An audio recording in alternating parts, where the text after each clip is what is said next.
The moment I pushed open the door, I saw my husband, Julian's secretary, hiding right under his desk. She was clearly performing an intimate act for him, and he was struggling to suppress his excitement.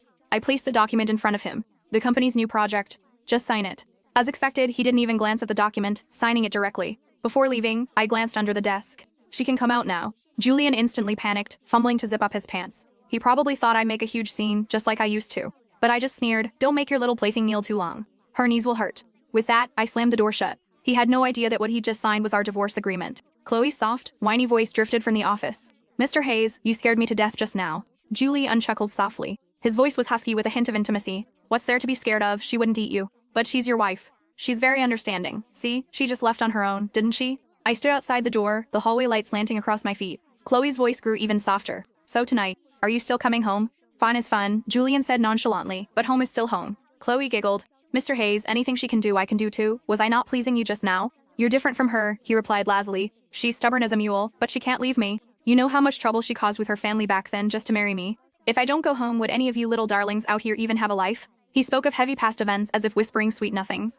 Chloe's voice turned syrupy. "So do you. Like her that way, seemingly arrogant, but actually pathetic." The air went quiet for 2 seconds. Then I heard Julian let out a faint laugh, retorting, "What do you think?" "I think." Chloe didn't finish her sentence, because I pushed the door open. Both people in the office froze simultaneously. Chloe was half-minus sitting on Julian's desk. Julian was leaning back in his chair, his shirt collar open. He paused, startled to see me, then raised an eyebrow. "Forget something?" I didn't speak, walking straight to the coffee table. My car keys were indeed left there. I picked up the keys, turning to leave. "Elora." Julian stood up, walking around the desk towards me. His arms were already wrapped around my waist. At the company, he was always like this. He never inted on his favored physical gestures. I gently pulled away. After being entangled with his mistress, he reeked of a woman's perfume. The exact same scent as the bottle on my vanity. He'd given it to me last month, claiming it was one of a kind and perfect for me. Now, thinking about it, he probably bought them in bulk. "I'll be home for dinner tonight." His voice carried that familiar gentleness. "What do you want to eat? I'll cook myself in." Chloe made a small MPH sound beside him. "No need," I said. "I have plans tonight." His smile faded slightly, but the corners of his lips were still upturned.